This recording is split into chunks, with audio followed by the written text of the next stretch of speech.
चलिए आज हम जानते हैं क्या होती है नसबंदी। नसबंदी किसमें होती है, कैसे होती है, हम ये सारी चीजें आज इस वीडियो में क्लियर करने वाले हैं। सबसे पहले बात करते हैं हम कि नसबंदी किसमें होती है। नसबंदी जो होती है वो पुरुष में भी होती है और महिलाओं में भी होती है। लोगों को बहुत बड़ा भ्रम है कि जो नसबंदी है वो सिर्फ महिलाओं में होती है। ऐसा नहीं है, पुरुषों में भी नसबंदी होती है। पहले आपको जानकर हैरानी होंगी कि लगभग 1951 या 52 के दशक में पुरुषों में भी नसबंदी कराई जाती थी और कुछ पारितोषिक भी दिए जाते थे नसबंदी कराने पर। तो सबसे पहले हम बात करते हैं कि नसबंदी का हमारे जीवन में क्या महत्व है। सबसे पहले नसबंदी के बारे में हम जानेंगे कि नसबंदी जो है वो जनसंख्या को कम करने का एक अच्छा उपाय है, जो हमारी भारत सरकार अभी भी चला रही है। जिससे क्या होता है कि जनसंख्या कम होगी तो परिवार में किसी प्रकार की कोई दिक्कत नहीं होगी।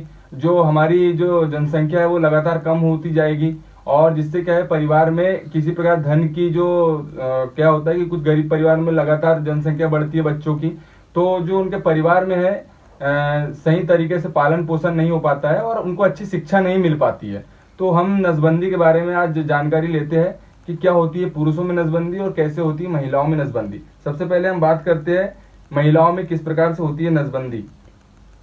सबसे पहले जो होता है कि सबसे पहले फेलोपियन ट्यूब के बारे में जानेंगे हम कि फेलोपियन ट्यूब जो होती है वो ओवम को रिसीव करती है। ओवम को रिसीव करने के बाद में जो अंडाणु जो होता है वो जाता है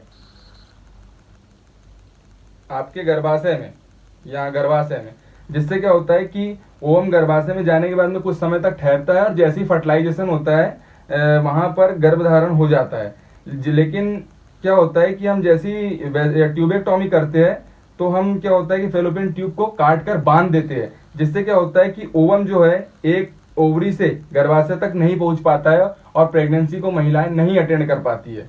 जिसके कारण क्या है कि इसका मतलब ये भी नहीं है कि अगर आपने नसबंदी करा ली तो आप सेक्सुअल एक्टिविटी नहीं कर पाएंगे, ऐसा बिल्कुल भी नहीं है। इसमें कोई किसी प्रकार की कोई दिक्कत नहीं होती है। आपके शरीर में हार्मोनल चेंजेस बराबर होते रहेंगे, फीलिंग्स लगातार बनी रहेगी। ऐसा नहीं है कि आपने अगर नसबंदी करा ली तो आप किसी प्रकार की सेक्सुअल एक्टिविटी नहीं कर पाएंगे। अब इसके बाद में हम जान लेते हैं पुरुषों में किस प्रकार से होती है नसबंदी।